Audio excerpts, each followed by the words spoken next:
Come join me as we paint this beautiful soft winter wonderland with an icy river and a stony bridge. I'm sharing with you my downloadable PDF of my line drawing so you can either trace or just use it as a reference. These are the supplies that we're going to be using today.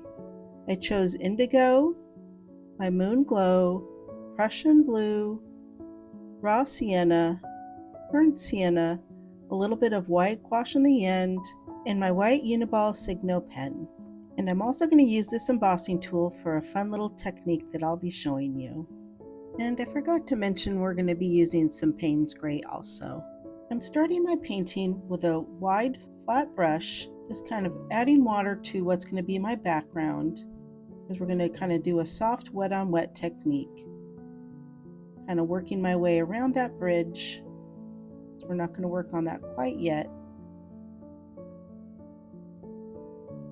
Just to make it a little easier, I'm going over the tree also. It's okay if the background colors kind of blend in there with the tree. I'm going to be using that to my advantage later in the painting. I'm taking my indigo and just kind of putting that first layer down in the sky. I want to keep it darker at the top and kind of let it go a little bit lighter as it fades down, because we're going to be putting some soft trees in the background. Taking a little bit of my Prussian blue just to give that sky a little more interest. These colors are going to kind of bleed together and become a lot softer as it dries.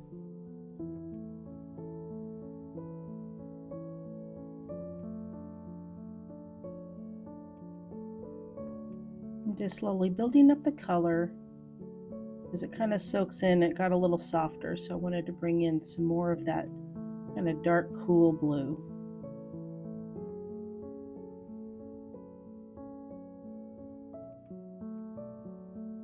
Now I'm bringing in some of my raw sienna. I'm just going to tap in where I want those trees.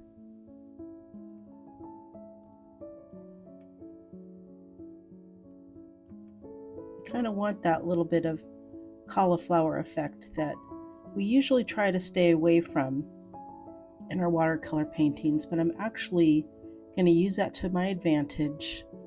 I just kind of want that raw sienna to kind of bleed into that blue, kind of keeping it cool, where it just slowly fades into that blue. We're just going to add a little more color at the bottom. These colors look pretty vibrant right now, but it really is going to dry so much lighter and it'll look a lot softer.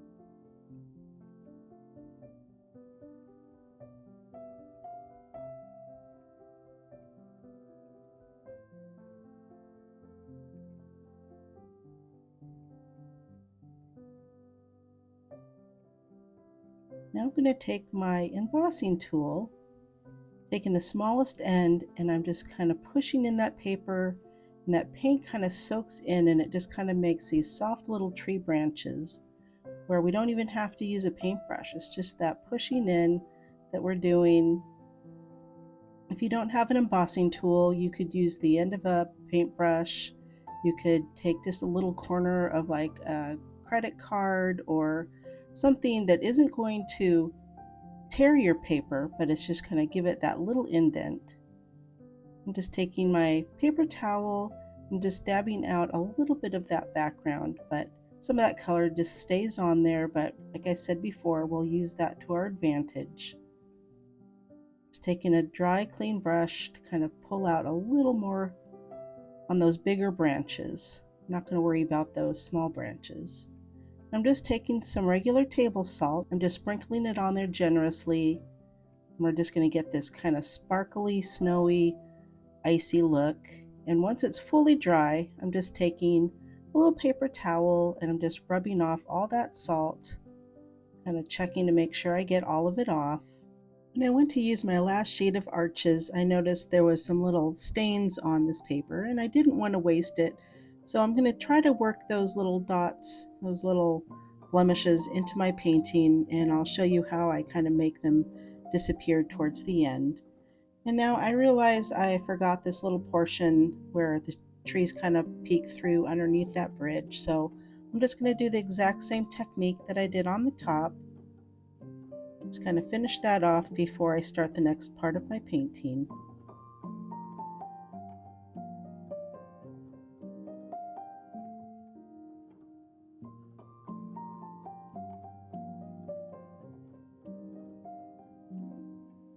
Now we get to start on our stony bridge. I'm leaving a few areas there that I am going to have little snow sitting on that bridge, so I'm just leaving that alone for now, but I'm just kind of wetting all that stonework. This really is why I wanted to do this painting. I just love doing stones and bricks and all that kind of stuff because we are going to build up color and texture, and for me that's just really gratifying and fun to do. My first color for the bridge is Payne's Gray. It's kind of a bluish gray color, and so I'm just going to get that first little layer, just kind of painting it in there. A little more here, a little less there. I wanted to show you that my Payne's Gray is kind of a cool blue-gray, and this is the Indigo, which obviously is more blue, but it just kind of shows you how similar they are and how well they work together for this painting, where our sky color and our Payne's Gray really work nicely. Our next layer of color is my Moonglow. It's a Daniel Smith color, and I just love using that on the stonework because as it dries, it kind of granulates and gives it a little more texture. And here I'm just taking a little paper towel. I'm just kind of tapping out a little bit. It takes some of that color off, but it just kind of creates a texture. So as it dries, it just gives that stone just more dimension and more texture. And as that dries, I'm just going to start working on this other portion of the bridge, kind of doing the same thing, just building in that Payne's Gray. I'm trying to keep the colors pretty soft to begin with. Kind of doing that wet on wet technique here just kind of helps keep everything very soft. We don't want any harsh lines. I'm just kind of making kind of a brown stony gray color using my raw sienna, my Payne's Gray, and burnt sienna. It's kind of more of an earthy gray color.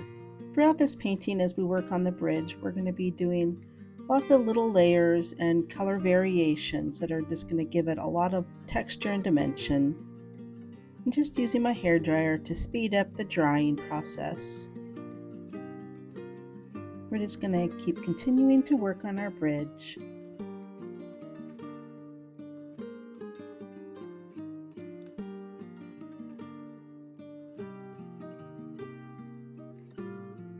We're going to start giving our stones a little more dimension by just kind of adding in that earthy gray color to kind of create the mortar between those stones. And it'll start making those stones kind of pop out. I'm just using a number 1 brush here to have a little more control.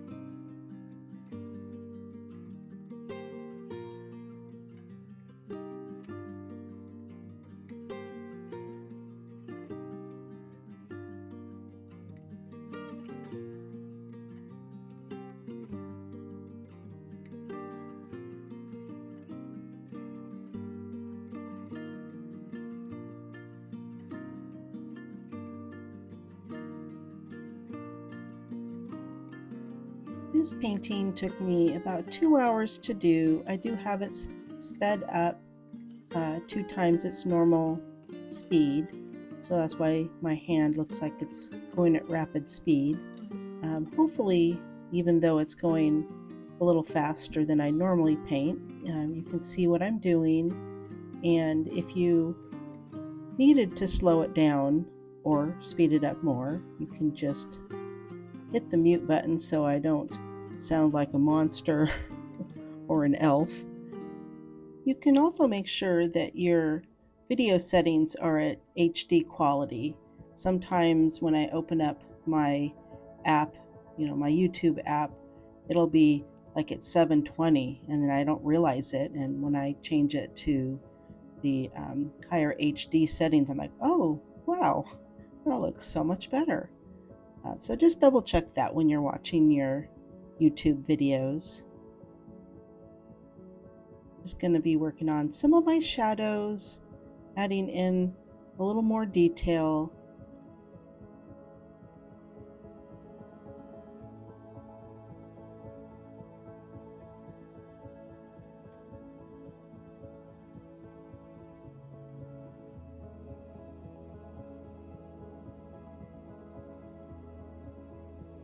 Now we're going to start working on our snow. I'm just using a very watery Moonglow, kind of get the first little bits of color on there, and then I'm just going to be using a little bit of water here and there to kind of soften up the paint that I've put on there, kind of making that mixture with some of that Prussian blue and Moonglow.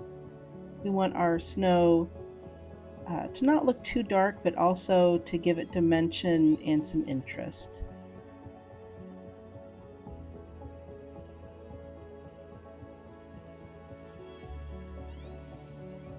And we'll also be building up the areas where it might have more shadow, but I don't want to get the colors too dark in the beginning, so we'll just kind of see how this dries and then decide where I want to add more color.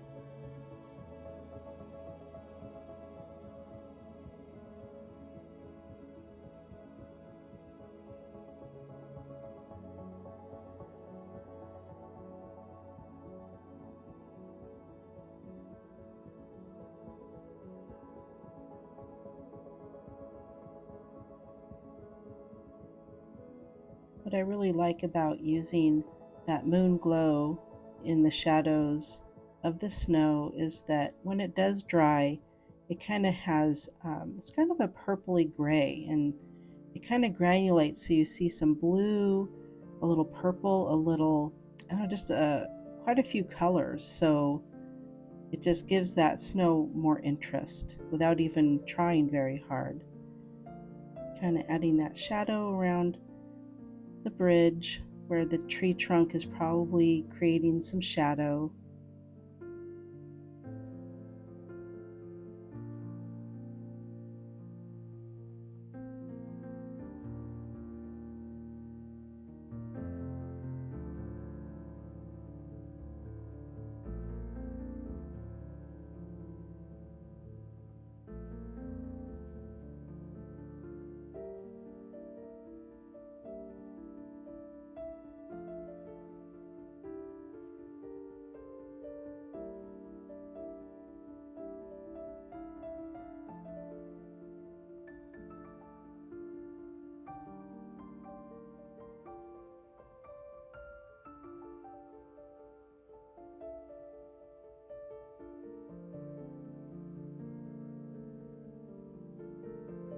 I'm just going to continue to work on the detail of the bridge for a little bit longer, using my Payne's gray to just add a little more dimension and interest into those rocks.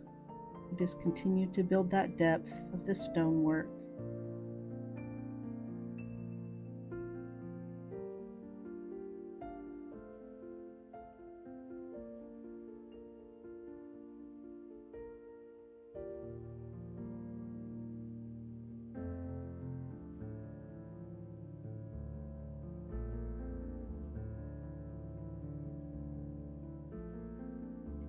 Now we get to start working on our tree. I'm just going to wet those main branches with a little bit of water.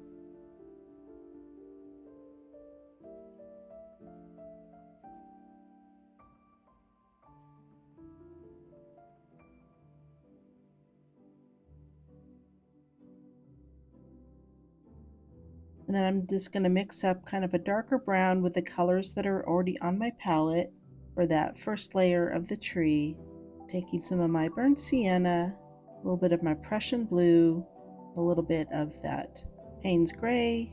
We're just going to put on a light layer of this brown. I'm using my #1 brush for these branches.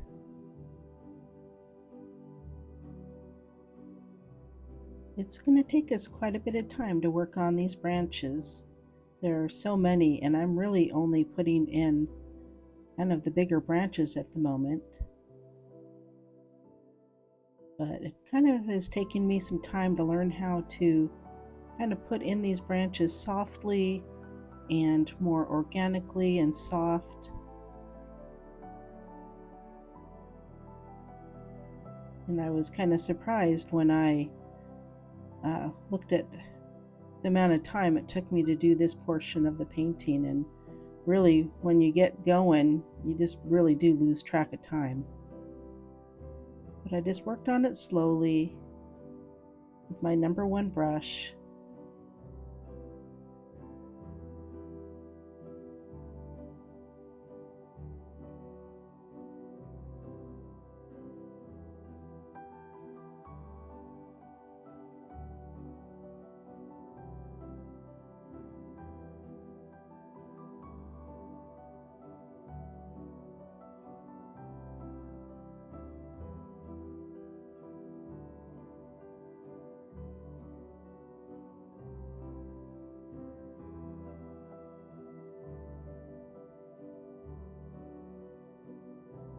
I traded off to a smaller brush. I'm not really sure what size this one is because all the numbers have rubbed off on it, but all I know is it is smaller than my #1 brush, and it's just going to help me put in those finer little branches. We don't want all our branches to be exactly the same size, so trading my brush was a really good idea.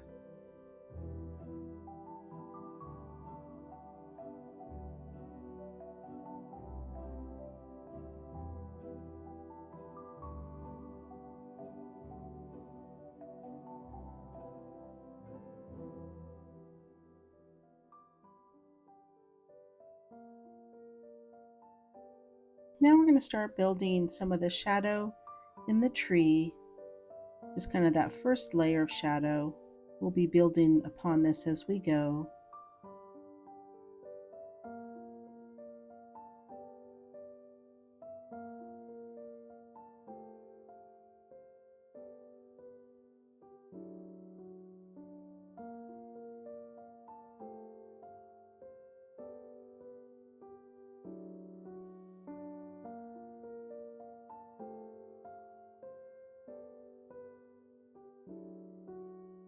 And then I decided to sprinkle a little table salt on that watery layer. Just going to kind of see what kind of texture that gives me and to have it kind of coincide with the rest of the painting. And now we finally get to start on our water, and this is where we're really going to start seeing things come to life. The composition will really start coming together. I'm using my indigo blue to begin with, just kind of creating some nice flowy watery paint. I added in some clean water first in some of the areas so that it just flows nicely.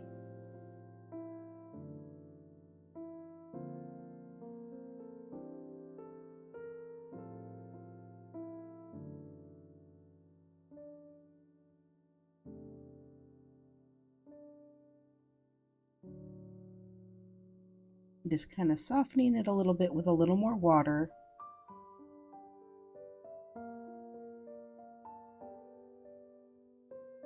Now just adding in some of my Prussian blue to kind of give it some dimension.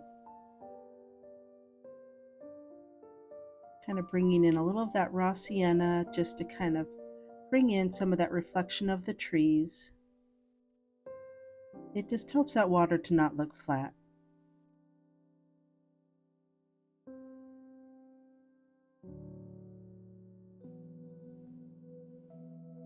I just kind of slowly build up the color. I kind of want around the edges near the snow to be a little bit darker and the reflections to be more in the middle.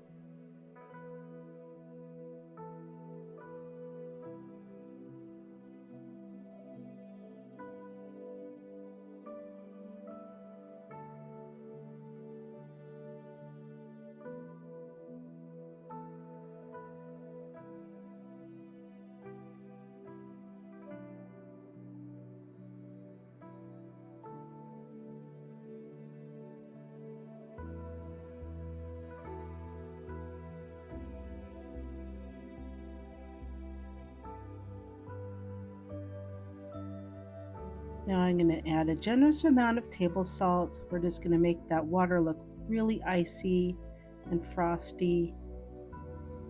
It will really tie in our sky and our trees. Now we just let that dry and wipe off that salt. And now we're just going to kind of finish up our shadows throughout our painting. But we won't be done yet because I have a fun little trick to show you guys.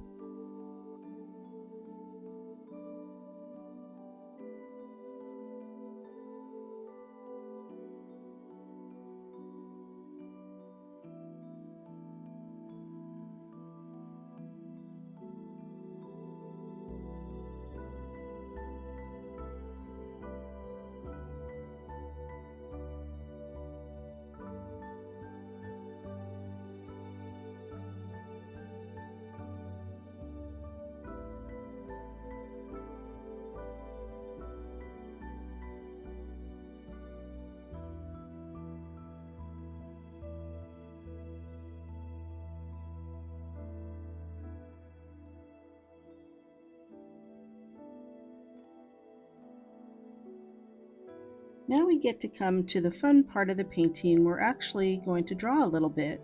I have a Uni-Ball Signo Broad and a Jelly Roll Sakura. They're both white, and the Uni-Ball Signo goes on nice and bright. The Jelly Roll kind of soaks into the paper, into the paint, and it isn't quite as vibrant. So I decided I'm going to use the Uni-Ball Signo. Neither one of these are waterproof, so you really have to wait until the end of your painting to stick this on. It just goes on really smooth. It's kind of giving that ice, a little bit of that snow on the branches. And it's really going to make those branches pop off the page. I really enjoyed doing this part. I'm not sticking them on every branch, but I'm just trying to highlight on those branches and even add in some branches that are just with the white pen. Not every watercolor painting has to be all watercolor. We can add in some of these multimedia options that really can make a painting come to life. And now I'm just using some of that pen to kind of fix those blemishes that were on the paper when I began, just kind of helping them to disappear into the snow. Now I'm going to put a little hint of snowy branches in the background. Kind of make some little highlights pop on those trees in the back.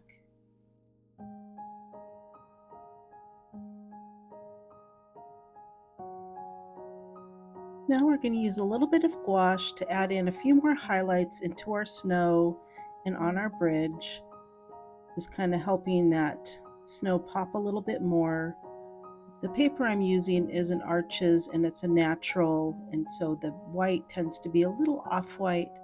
So in order to kind of make that snow pop just a little bit, we're just going to pick a few places to put in that gouache.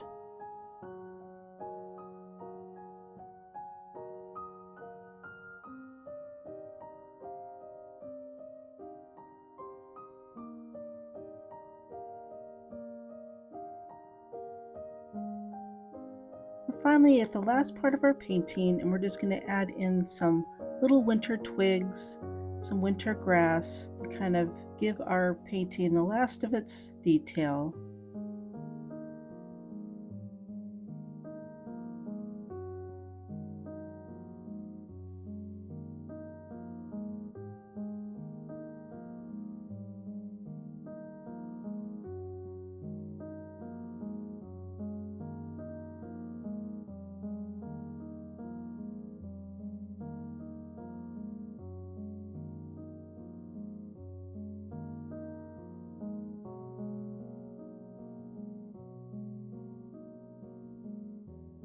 I hope you enjoyed this tutorial and that you had fun learning a few new techniques that you're going to want to give a try. Hope to see you on the next tutorial.